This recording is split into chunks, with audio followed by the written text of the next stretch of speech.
Next जो function प्रयोग किया गया है वो कॉम्बिनेशंस ऑफ फंक्शंस के रूप में प्रयोग किया गया है। यहाँ देखिए मेरे पास कुछ नामों की लिस्ट है, अजय कुमार, सुमित सहगल, इस तरह से काफी सारे नाम उपलब्ध हैं। मैं चाहता हूँ कि मुझे केवल फर्स्ट नेम्स यानी कि सिर्फ पहले वाले भाग वाले नाम मिल जाएं, यानी कि मुझे कास्ट नहीं चाहिए, सिर्फ पहले वाला नाम चाहिए। अजय कुमार में सिर्फ अजय चाहिए, सुमित सिंह में सिर्फ सुमित चाहिए। ये मेरी रिक्वायरमेंट है। लेकिन इस रिक्वायरमेंट के लिए मैंने क्या किया है, दो फंक्शंस को इकट्ठा प्रयोग किया है। देखिए लेफ्ट के साथ फाइंड का कॉम्बिनेशन प्रयोग किया गया है। इसमें इसको समझने के लिए सबसे पहले हम फाइंड को समझ लेते हैं। देखिए मैंने फाइंड को अलग से प्रयोग किया है। यदि आप इसे ध्यान से देखें तो फाइंड स्पेस को ढूंढ रहा है, क्योंकि पहला जो कैरेक्टर है उसने ढूंढना है स्पेस। फाइंड टेक्स्ट में मैंने स्पेस को लगा दिया है। ढूंढना कहाँ से है, A1 में से, यानी कि अजय कुमार में से उसको स्पेस ढूंढना है, जो कि अजय के बाद मिलेगा उसे।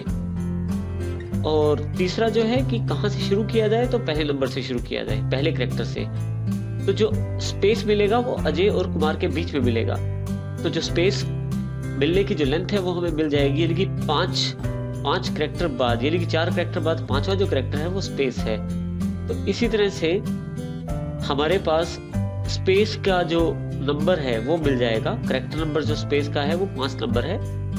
और दोबारा इस फंक्शन को देखते हैं। यहाँ पे हमने इसका अर्थ ये है कि स्पेस को इस भाग से ढूंढा है और हमें फाइंड ने दे दिया है 5 वापस, यानी कि एक तरह से 5वां जो कैरेक्टर है वो स्पेस है।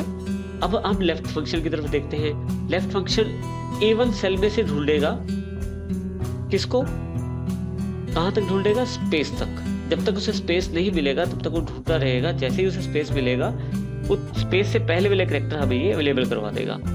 देखिए एंटर करते ही हमारे पास अजय अवेलेबल हो गया है। इस तरह से सुमित, रविंदर, दीपक। इस प्रकार हम टेक्स्ट के अलग अलग फंक्शंस को इकट्ठा करके प्रयोग भी कर सकते हैं। ये आवश्यकता अनुसार अलग अलग फंक्शंस और इकट्ठे करके प्रयोग भी किए जा सकते हैं।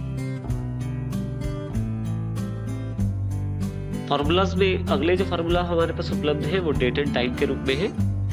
डेट और टाइम की जो कैलकुलेशन है बहुत ही इंपॉर्टेंट है एक्सेल में। इसके आधार पे आप काफी सारी इंफॉर्मेशन निकाल सकते हैं। मैंने एक बुक है, ये डेट टाइप की है 3/12/2012। इसको मैं सिंपल यानी कि शॉर्ट और लॉन्ग डेट में कन्वर्ट कर सकता हूँ। इसके लिए मुझे होम टैब पे जाना है।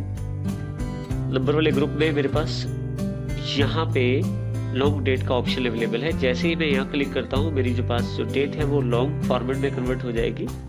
इसी तरह से मैं शॉर्ट फॉर्मेट में भी कन्वर्ट कर सकता हूँ। इस तरह से मैं अपने डेट को फॉर्मेट चेंज कर सकता हूँ यहाँ से। इसके अतिरिक्त आप डेट फंक्शन से भी ये कार्य ले सकते हैं। उसके लिए इक्वल लगा के डेट फंक्शन टाइप कीजिए। यहाँ पे पहला आर्ग्यूमेंट जो है वो ईयर है, जो कि 2012 है। जो मंथ है वो दूसरा आर्ग्यूमेंट है और जो डे है वो तीसरा आर्ग्यूमेंट है। इस तरह से ब्रैकेट क्लोज करके जैसे मैं एंटर करता हूं तो मेरे पास फिर से वो डेट अवेलेबल हो जाएगी। इसमें ध्यान देने वाली ये बात है कि इसमें जो मंथ है वो पहले आया हुआ है, जो डे है वो दूसरे नंबर पे और जो ईयर है वो तीसरे नंबर पे आया हुआ है। जबकि हमने डेट में बिल्कुल अलग तरीके से इंफॉर्मेशन प्रोवाइड की थी। तो इसका अर्थ ये है कि डेट में जब आप इंफॉर्मेशन प्रोवाइड करते हैं वो उसके आर्गुमेंट के अनुसार है और जो आपके सामने दिखाई जाती है डेट वो आपकी शीट के फॉर्मेट के अनुसार है। इस प्रकार दोनों चीजें अलग अलग हैं। डेट की कैलकुलेशन करने के लिए हमारे पास काफी सारे फंक्शन अवेलेबल हैं, जैसे डेज 360 के नाम से फंक्शन अवेलेबल है। देखिए मेरे पास यहाँ पे एक लाइब्रेरी रिकॉर्ड के रूप में कुछ जानकारी है। कुछ स्टूडेंट्स हैं अजय, विजय, रवि, उनको मैंने कुछ बुक्स इशू की हुई है। उनकी डेट इशूड, जो बुक्स की डेट है वो, और डेट रिसीव, जब उन्होंने बुक्स वापस की वो वाली डेट, दोनों लिखी हुई है। मैं ये जानना चाहता हूँ कि किस विद्यार्थी ने या किस स्टूडेंट ने कितनी देर किताब अपने पास रखी, कितने दिन अपने पास किताब रखी। इसके लिए मैं टोटल डेज के लिए कैलकुलेशन कर सकता हूँ, जिसके लिए मैं डेज 360 फार्मूला का प्रयोग कर सकता हूँ। इसमें ये फार्मूले के अंदर 2 आर्गुमेंट हमारे पास उपलब्ध हैं। सबसे पहले हमने बाय डिफॉल्ट इसमें स्टार्ट डेट उपलब्ध करवाई है और साथ ही उसके D5 है, एंड डेट उपलब्ध करवाई है। तीसरा जो मेथड का आर्गुमेंट है वो ऑप्शनल है, इसलिए मैंने इसका प्रयोग नहीं किया है। जैसे ही यहाँ मैं एंटर करता हूँ मेरे पास इन दोनों डेट के बीच में कितने दिन का डिफरेंस है उसकी जानकारी मेरे पास अवेलेबल हो जाती है। तो इसमें 13 दिन का डिफरेंस है। और अगर मैं इसे ड्रैग कर दूं या डबल क्लिक कर दूं पॉइंट पे जाके, तो मेरे पास यहाँ पे सभी का डेटा अवेलेबल हो जाएगा डेज के डिफरेंस के अकॉर्डिंग। इस प्रकार से डेज 360 का प्रयोग किया जा सकता है। अगला जो फंक्शन अवेलेबल है नाउ के रूप में। एक्सेल में यदि आप करंट डेट और टाइम जानना चाहते हैं तो आप केवल नाउ लिख दीजिए। इसके लिए आप फार्मूला यूज कर सकते हैं इक्वल लगा के नाउ और ब्रैकेट ओपन और क्लोज। जैसे ही आप एंटर करते हैं ये आपको आज की डेट की जानकारी और इस वक्त के समय की जानकारी भी आपको अवेलेबल करवाएगा। इसी तरह से अगला जो फंक्शन अवेलेबल है वो है टुडे के रूप में। इसमें केवल करंट डेट की जानकारी दी जाएगी। तरीका बिल्कुल वही है, इक्वल लगा के टुडे और ब्रैकेट ओपन और क्लोज। इसके साथ ही आपको करंट डेट की जानकारी मिल जाएगी। इसके पश्चात यदि आप ये जानना चाहते हैं कि किसी डेट में कि डे, मंथ, ईयर, आवर और मिनट, अगर आप ये जानना चाहते हैं तो ये जानकारी भी आप ले सकते हैं। जैसे मेरे पास करंट डेट ये लिखी हुई है और मैं चाहता हूं कि इसमें से दिन की जो इन्फॉर्मेशन है वो अलग हो जाए, मेरे पास डे अलग से निकल के आ जाए, तो देखिए इसके लिए फार्मूला है डे। और जो मेरे पास आर्गुमेंट है वो मैंने सेल का रेफरेंस दे दिया है ईवल का, जिसमें मेरी डेट अवेलेबल थी। तो जैसे मैं ये करता हूं तो मेरे पास आउटपुट डे के रूप में आ जाती है। इसी तरह से जो मंथ का फार्मूला है वो मुझे मंथ के रूप में, ईयर के रूप में, आवर के रूप में और मिनट के रूप में इंफॉर्मेशन मेरे पास प्रोवाइड करवा देगा। इस तरह से मेरे पास जानकारी अवेलेबल हो जाएगी और इस तरह से मैं इन फार्मूलाज का प्रयोग कर सकता हूँ। आखिरी फार्मूला जो हमारे पास अवेलेबल है इसमें जो मुख्य है net working days. Network days के रूप में ये फार्मूला है।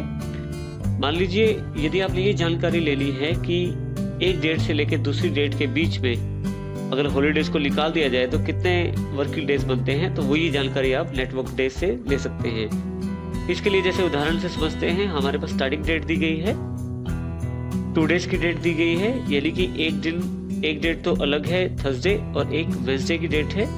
1 मार्च 1 है, 1 मार्च 14 है।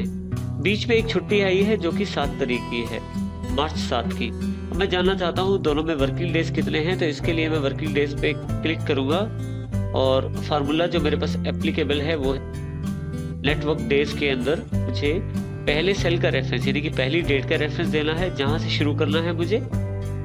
दूसरे आर्गुमेंट में दूसरी डेट का रेफरेंस देना है जहां तक मुझे डेट की कैलकुलेशन करनी है। और तीसरे वाले आर्गुमेंट में मुझे वो छुट्टी की जानकारी देनी है जिस दिन मुझे छुट्टी थी। तो इस तरह से तीनों डेट्स मैंने दे दी। जैसे ही मैं एंटर करता हूँ मेरे पास नेट वर्किंग डेज की जानकारी अवेलेबल हो जाएगी।